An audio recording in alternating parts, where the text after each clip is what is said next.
focused on footwork. He said, is he getting to the spots that he wants to get to before Rios can get there? Is he anticipating where Rios will go and beating him to that place? Is he fighting him where he wants to fight him? Those are the questions that I will have in my mind as I watch him for the first 2 or 3 rounds. Is 7 under the crucible of the action in the ring? Well, he's doing a good thing with his jab already. That seems good. I think I already see more foot movement. What about that? Will the foot movement take too much energy away from him to have stuff to... What's got to be encouraging for Bradley is that he's doing what he wants to do. He's dictating on what terms the fight is being fought when the action takes place, and he's not sticking around too long to get countered after he gets his shots off. And by doing so, he's limiting Rios' punch-out to flurries instead of the steady stream that Brandon Rios much prefers. But right now you see him sitting there fighting, Jim, because you knew it was going to come to this, and as soon as he tasted enough leather, he was going to start fighting back. So I think shortly here, we're going to have us a phone booth battle. We already do. I think Bradley feels comfortable in there right now and doesn't feel that he's in danger. To see if he's right. Bradley landed several body shots in there. Rios got in a couple shots upstairs. Work again. Oh, good body shot by Bradley. Really good body shot. That hurt Rios. I agree. That hurt Rios, and Bradley knows it. Momentarily, Rios stood still after the hard body shot by Tim Bradley. One of the things that Teddy talked to Bradley about is the fact that Rios has a way of taking punches that encourages you to enter his style of fight. And that's one of the things that makes Rios successful. Seconds to go in round one. Hard right hand by Bradley. Big left hook upstairs. Round one dominated by Tim Bradley. Love of Texas, lived much of his life in Garden City, Kansas. Has lived for the last several years in California. Robert Garcia speaks Spanish to him when he wants to get a point across. And you don't expect from the counterpunch, you don't expect Rios to do a lot of connecting and winning early in the fight. He's a late fighter. He's a guy who wants to come on. He's a slow starter somewhat, but like that's a good hook by him right there. But the later the fight goes, the better he usually gets. Bradley, jab, jab, jab. Rios misses with a left hook. Good hook to the body by Rios. Oh, hands free. Oh. Hands free. Stop. Let him up. Right there. Extremely prominent here in Las Vegas in recent years, right? Well, one of the reasons I asked whether Brandon Rios has the punching power to thrive in the world pretty easily with headshots. Yeah, but he's a light heavyweight tonight, Brandon Rios. So he does not have power in the light heavyweight division, but fortunately for him, he's fighting at welterweight. Good uppercut by Brandon on the inside. Oh, good right hand by Rios as Bradley stepped away with his hands down. And looked like he felt that shot, felt the effects of those shots, got wobbled a little. Of course, he's 15 pounds lighter. Stop. Let him up. Rios was able to start pressuring him and start dictating the terms of the fight even as Bradley was outboxing him. That did not happen in the first round. 100%. Rios made clear in the first 20 seconds of this round that it wasn't going to be like round one. He was going to throw regardless of the consequence. Now Bradley is right where he doesn't want to be, which is right in there with Rios, because this is Rios' fight. Yep, Teddy said he doesn't mind him in there for 2 or 3 shots. Low blow by Rios was on the opposite side for weeks. He didn't see it. But doesn't want Tim getting greedy, staying in there too long so he can be countered or caught. This is the fight that Brandon definitely wants. Another hard body shot by Rios right on the belt line. On the inside, landed a good little chopping overhand right. Probably the best right hand he's landed so far. Landed high on the head of Brandon Rios though. Situation here, Jim. You want to box. But the more you try to box, this guy's constantly walking you down. So you feel like you're giving him somewhat of an advantage. And that's what's going to cause Tim Bradley to have to sit down and fight a little bit more. Because he feels like he's going to use all of his gas just trying to box. And it's going to be to no avail because Brandon doesn't care that you box. He's just going to keep coming. And that's what, when Teddy describes what he wants Tim Bradley to do, the style of boxing, it reminds me of some middleweights in the 60s, Georgie Benton and others, who they weren't all big knockout punchers. and they were responsible defensively, but they put on good fights, professional fighting. Even Carter. So He was aggressive. Giardello was more of a boxer. Yeah. Good right hand by Bradley. Oh, hard body shot. See, Brandon's smart. He's making Tim work very hard to get him out of what the coach wants him to do. The coach wants him to throw 1 or 2 and leave, but Brandon knows if I keep the pressure on him, he can't throw 1 or 2 and leave. He got to stay here and fight me back. Well, when Brandon Rios is on, you are going to be in a high-intensity fight. There's no way you're going to be able to ward it off. And that's what he's doing right now. And that's what's going to make it very difficult and make it hard for Tim. Good right hand across the top by Bradley, and he steps away. Well, he landed some really hard shots and started to fight his fight. But in round 3, Bradley seemed to take it away from him again. He outworked him just like he's doing now. Threw more punches, outworked him. Good defense. You know, kept it. If he caught him, because Brandon wasn't ready for it. Don't hold him, man. Don't hold him. Don't hold Max him. Kellerman, you Don't made hold the him, Bradley. point Hands-free. before the fight that Timothy Bradley might be vulnerable tonight. Well, I think that's one of the reasons this pairing with Teddy could be great for Tim Bradley, great for both of them, because Tim will actually employ what he trains to do. But has there been enough time for it to, as you said, sink in, for it to become muscle memory? He will try to do the right thing, but that requires extra thinking. And that can also wear a fighter out physically, the mental energy that takes. Hands-free. Not only that, the pressure of Brandon Rios constantly bearing down on you for 12 rounds. Good body shot by Bradley. Right, Rios is an especially dangerous fighter, considering those circumstances. Bradley has the quicker hands, though. He's throwing. But this is what Brandon wants, Jim. He wants him to wear himself down as much as he can so that in the later rounds, he can be more equipped to get him out of there. He wants to wear Bradley down as much as he didn't, right? As long as it doesn't knock him out, he's fine with it. But Bradley doing some smart things, going to the body hard. Bradley should stay with that right hand to the body. That's been his best punch in terms of inflicting damage. Oh, good shot by Bradley. And stepped around to throw it. Perfect, just like Teddy told it. But he doesn't stay set as often as Vargas does.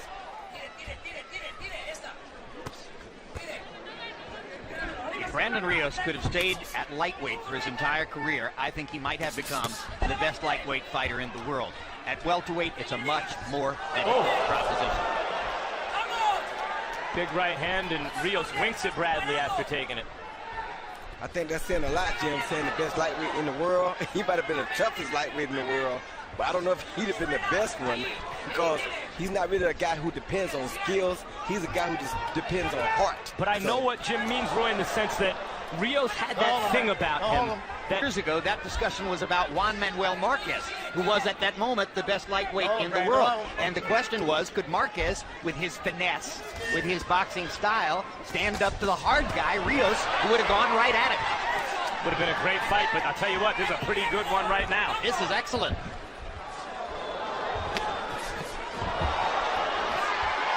And Bradley's landing some very hard, clean shots. And as Rios makes clear with his mugging. He's a willing pupil.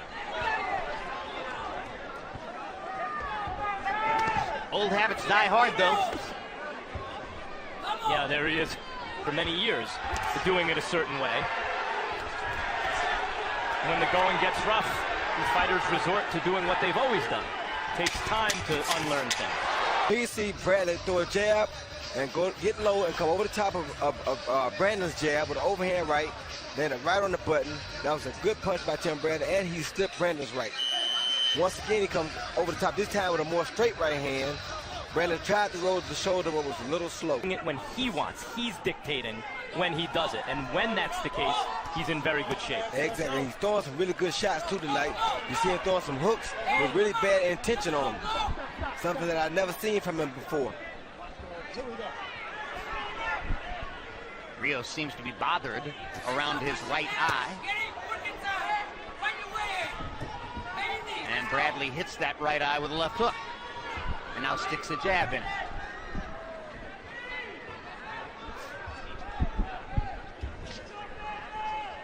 Rios hasn't thrown anything of consequence since he began rubbing his right eye with his glove.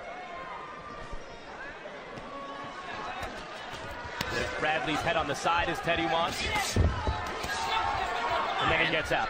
Good quick left hook, and he moves away. He's doing much smoother, much quicker punches on the inside. Four-punch combination, all with the left hand. Now the danger here for Bradley is he needs to keep doing the right thing all night.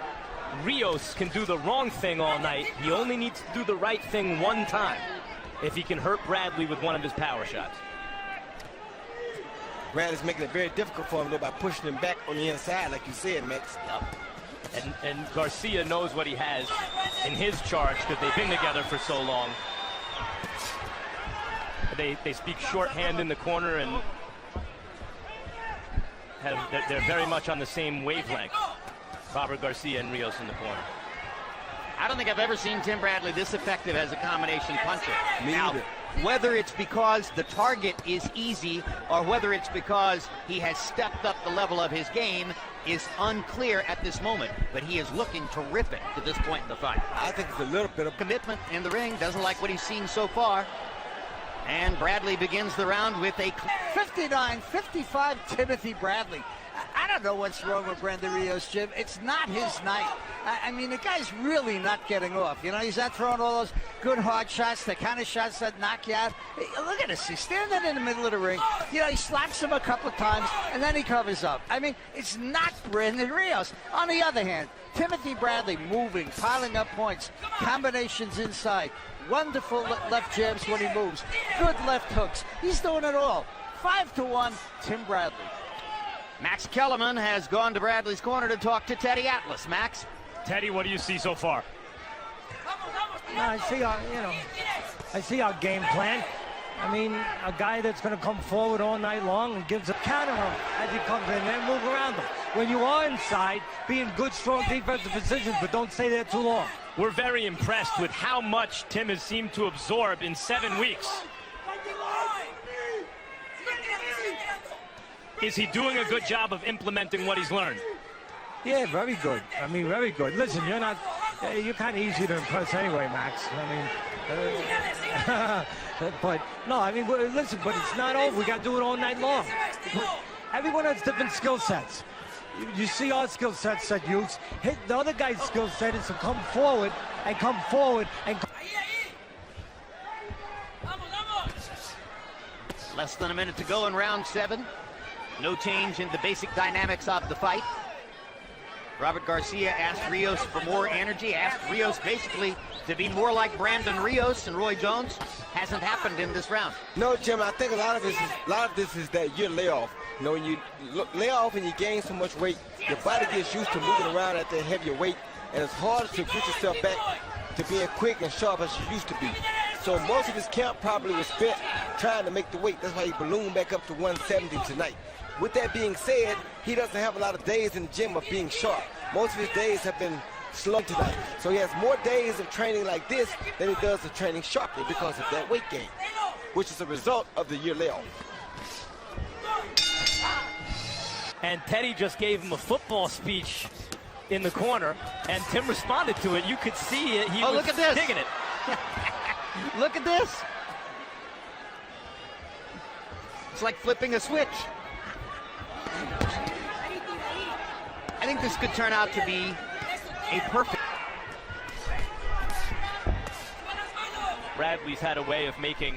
I know the bulk of it is rehydration and the consumption of a glycogen type fluid like Pedialyte. Yep. And that's the basic MO, right? Yes, it is. It's the basic MO, but your body has to know that weight already in order for you to be able to go back there that quick. If it's not where you came from, then your body won't go there so quick. But when that's where you came from and depleted it down to 147, it immediately goes right back to that spot. I suspect salty food too, you know, and things that'll Tacos? retain water. He loves tacos. Yeah, no, he's quite open about it. And his camp is open about the fact that he doesn't always stick to the diet. And Robert Garcia is bemused about it. He smiles when talking about the difficulty of dealing with Brandon Rios. He knows what he has. And he loves the guy. You got to, Jim. With a heart like Brandon Rios, you got to love him. Because although he's not going to do everything the right way or the way you ask him, when that bell rings, he's going to give you everything that he has. So you got to love him. Come on, let him go, let him go. Not his fault that he didn't fight in the year, I don't think. Just wish he would have been active coming to a fight like this.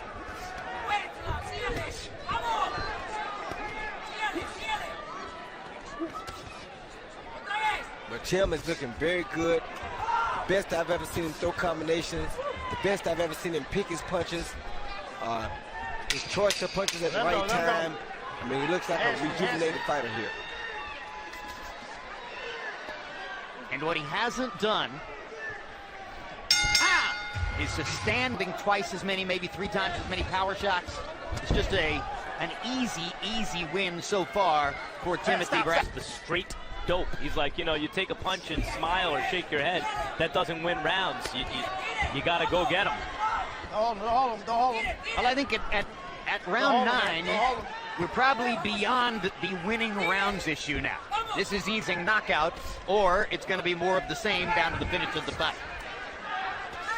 For those listening to us focus on Teddy and the training he does with Bradley, you might think, well, look, Bradley and Rios, given what they've both done in their careers, Bradley's supposed to beat Rios. But it's the way in which he's beating Rios. It's the pitfalls that he's avoiding, that he's made in recent fights. And it's the application of what he's learned as what? As a potential opponent for Pacquiao at 140 or 147. As a potential Pacquiao opponent, yes. But Crawford is in his physical prime and fighting in rarefied air right now. You know, with the likes of Chocolatito and Lomachenko. Well, for instance, we asked Lomachenko yesterday, who do you look at as somebody else who's on your level? And the first name he produced was Terrence Crawford. I got to stop, let him up. Good shot by Tim. What a body shot. Yep. As we saw in the first fight with Lomachenko. Sometimes a guy with a really good beard never stopped. But look what Down happens. goes Rios on an uppercut following 3 straight super solid body shots by Tim Bradley. 7. And Rios doesn't look like he's eager, 9. but he does get up. You good, Brandon? All right, I'm gonna give you a chance, all right? Here we go. Brandon's got a lot of heart, but he's taking a lot of punishment from a really good fighter who is fighting his best. And Brandon can't even throw. Down again. That's going to be the end of the fight. Yep. Tony Weeks is going to wave it off. A knockout victory for Tim Bradley with 11 seconds left in round 9. You can't do better than that. First time out with a new coach. And as a trainer, you can't do better than that first time out with a new fighter. Monica Bradley, manager of and Yeah, he see Bradley going from left to right. Beautiful body shots right there. Those are the ones that really caused the knockdown. That body shot, then another uppercut. And that body shot is really what went down. The uppercut didn't even really land. It's the body shot that caused him to go down. And now here's the end of the fight. And As he's Rios, on attack. Another body shot, right body, left body, hook to the head. Another right body shot, pity pat. Another body shot, and down Rios goes again. Bradley probably fortunate that he didn't catch the